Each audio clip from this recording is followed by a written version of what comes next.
আমরা তৈরি করতে যাচ্ছি ধাবা স্টাইল আলুর দম। তাহলে আসুন শুরু করা যাক।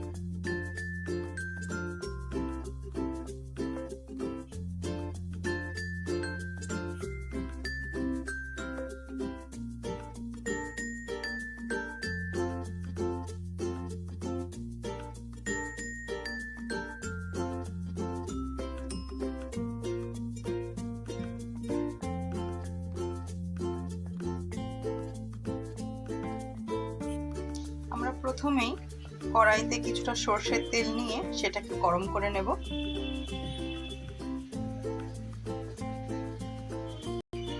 আমাদের তেলটা গরম হয়ে এসেছে, এতে আমরা কেটে রাখা আলু দিয়ে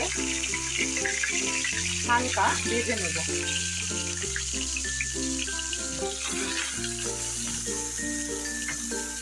আমি এখানে 5টা নতুন আলু নিয়ে নিচ্ছি।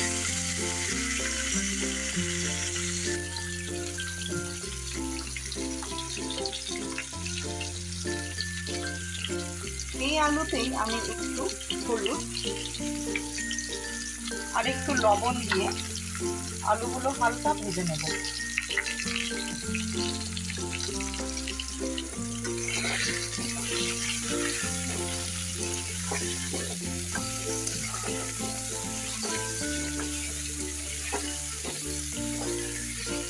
বন্ধুরা, আমরা আলুটা খুব বেশি ভাজা করব না, হালকা ভাজা হয়ে গেলে আলুগুলো আমরা তুলে নেব। বন্ধুরা, আমি এখানে নতুন আলু নিয়েছি, আর নতুন আলু বলতে বেশিক্ষণ সময় লাগে না, সেই কারণে আমি আলুগুলো খুব বেশি লাল লাল করে ভাজবো না, হালকা ভাজলেই কিন্তু আমার হয়ে যাবে। আপনারা এখন শীতকাল, নতুন আলু দিয়ে আলুর দম খেতে খুব ভালোই লাগে, তো নতুন আলু আপনারা ব্যবহার করতে পারেন।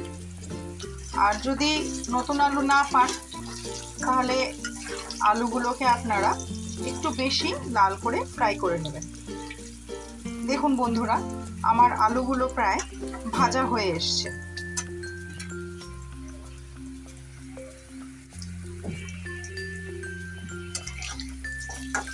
হালকা রং ধরেছে।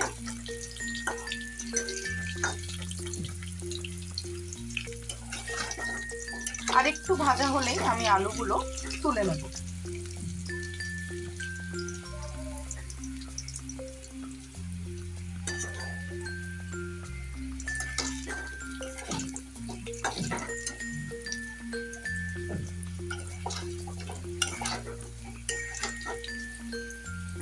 এটা একটা খুব সহজ রেসিপি, যে কেউ বাড়িতে এটা তৈরি করে নিতে পারে, আর খেতেও খুব সুস্বাদু হয়। রান্না করাটা কোনো রকেট সায়েন্স না, সবাই মোটামুটি রান্না করতে পারে।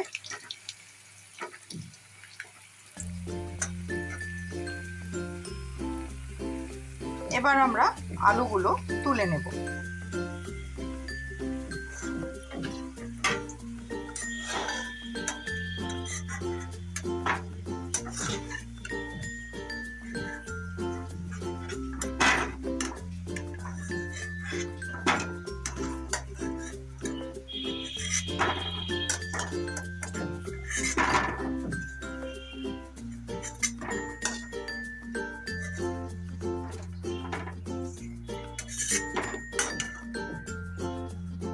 দেখুন বন্ধুরা, আমার আলুটা প্রায় ভাজা হয়ে গেছে, আমি আলু তুলে নিয়েছি।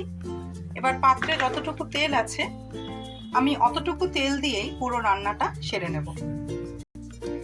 এই রান্নাটা করার জন্য বন্ধুরা আমি কিছু শুকনো মশলা নিয়ে নিয়েছি, যেমন তেজপাতা, গোটা গরম মশলা, সেটাতে আছে আপনার লং, এলাচি এবং দারচিনি, হাফ টেবিল চামচ মৌরি, হাফ টেবিল চামচ গোটা জিরে। আমি এই সমস্ত শুকনো মশলাগুলো কড়াতে দিয়ে দেব। মনে রাখবেন আঁচটা একদম আমরা কম করে রাখবো। সাথে আমি কেটে রেখেছি কিছু টমেটো, এই টমেটোগুলো আমি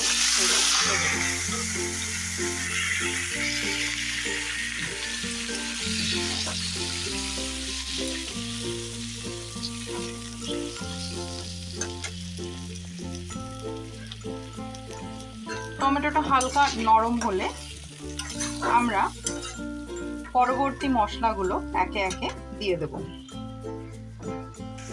দেখুন বন্ধুরা, আমাদের টমেটো গলে এসেছে। এই পর্যায়ে আমরা দিয়ে দেব কিছুটা জিরে বাটা এবং আদা বাটা।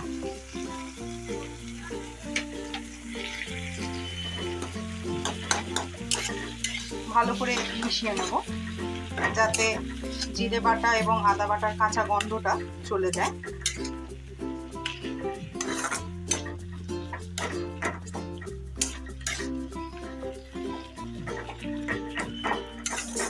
এরপরে একে একে আমরা বাকি মশলাগুলো দিয়ে দেব।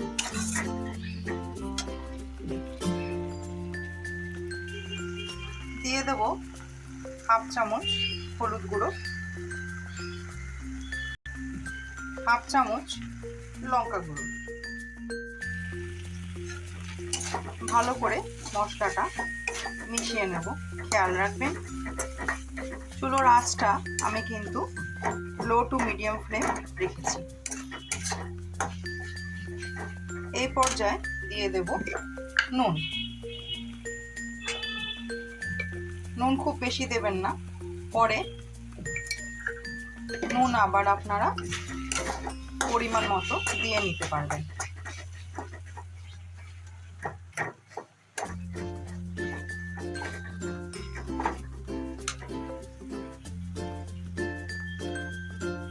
এই পর্যায়ে বন্ধুরা আমি কোয়ার্টার কাপ দই ফিটে রেখেছিলাম, এই দইটা এর মধ্যে আমি দিয়ে দেব।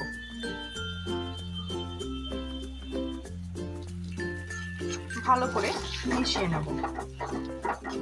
খেয়াল রাখবেন চুলোর আঁচ যেন না বাড়ে, কারণ দই দেওয়াতে আঁচ বেশি হলে দইটা কিন্তু ফেটে যেতে পারে। আর এখন একটু ভালো করে নেড়ে নিতে হবে। জল দেওয়ার দরকার এখন নেই, কারণ দই থেকে যে জলটা ছাড়বে সেই জলেই কিন্তু আমাদের মশলাটা কষে যাবে।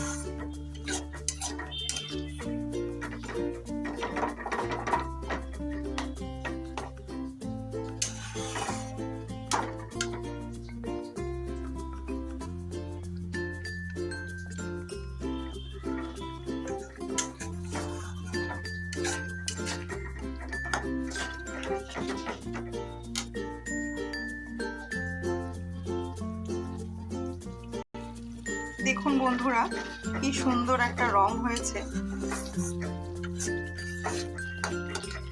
বন্ধুরা আমি যখন ছোট ছিলাম আমি দেখতাম যে আমার দিদা ঠাকুমারা তারা রান্নায় সব বাটা মশলা ব্যবহার করত, আর সেই রান্নার স্বাদও হতো সেরকম অনেক সুন্দর। তো এখন সময়ের অভাবে কিংবা কাজের চাপ যেটাই বলুন, আমরা সবাই এখন শর্টকাট পদ্ধতি গুঁড়ো মশলা ব্যবহার করি। তবে এই একই রান্না যদি বাটা মশলায় করা হয় তার স্বাদ কিন্তু আরও দুগুণ বেড়ে যায়। দেখুন আমাদের মশলাটা প্রায় কষা হয়ে আসছে আর আস্তে আস্তে তেলের উপরে উঠে যাচ্ছে, তেল ছেড়ে দিচ্ছে। একেবারে কষা হয়ে গেলে আমরা বাকি প্রণালীটা করে নেব।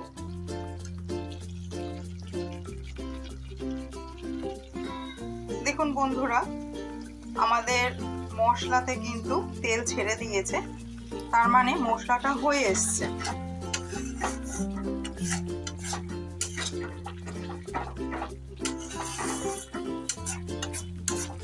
এই পর্যায়ে এর মধ্যে আমরা ভেজে রাখা আলুগুলো দিয়ে দেব।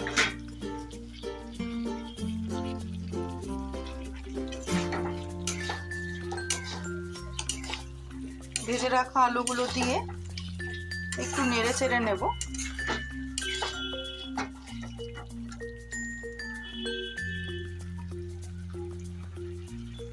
দেখতে পাচ্ছেন বন্ধুরা আলুটা দিয়ে আমি কিছুক্ষণ ভালো মতো নেড়ে চেড়ে নিয়েছি। এ পর্যায়ে এতে আমি দিয়ে দেব পরিমাণ মতো জল।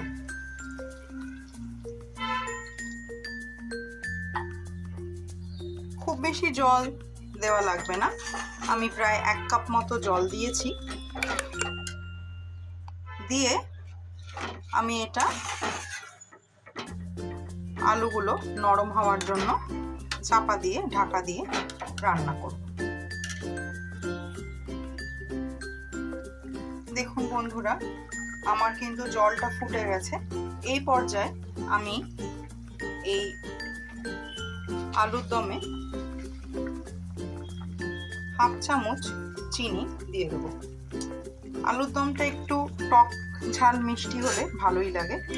আর যেহেতু এটা ধাবা স্টাইল আলুর দম, এটা একটু অন্যভাবেই রান্না করা হয়। ভালো করে মিক্স করে নেব। মিক্স করে এবার এটা ঢাকা দিয়ে রান্না করব। দেখুন বন্ধুরা, আমাদের আলু নরম হয়ে গেছে আর ঝোলটাও অনেক কমে এসছে। এই পর্যায়ে জাস্ট আমার কিছুটা পার্সোনাল টাচ দেওয়ার জন্য আমি এখন এই দমে অল্প একটু কড়াইশুঁটি কিংবা মটর, আপনি যা বলেন, দিয়ে দেব। এটা দিলে দেখতেও খুব সুন্দর লাগে, আবার একটু হলুদে সবুজ রংটা খুব ভালোই লাগে। তবে পরিমাণটা খুব বেশি দেবেন না, অল্প একটু দিলেই কাজটা হয়ে যায়। এটা দিয়ে খুব বেশিক্ষণ ফোটাতে হবে না, রান্নাও করতে হবে না, কারণ মটর খুব তাড়াতাড়ি গলে যায়। 2-1 মিনিট করলেই হয়ে যাবে। দেখুন বন্ধুরা, কি অল্প সময় তৈরি হয়ে গেল আমাদের ধাবা স্টাইল আলুর দম।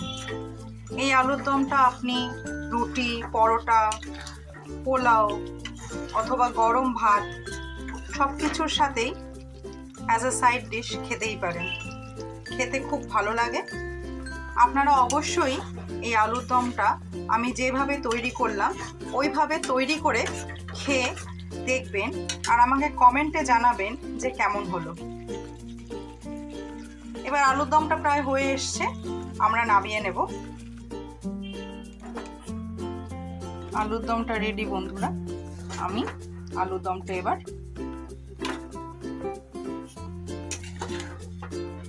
ছোট পাত্রে নামিয়ে নিচ্ছি। তাহলে দেখুন বন্ধুরা, খুব কম সময় ঝটপট তৈরি হয়ে গেল একটা সুস্বাদু নিরামিষ ধাবা স্টাইল আলুর দম।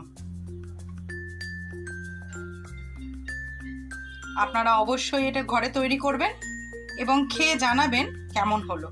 ধন্যবাদ।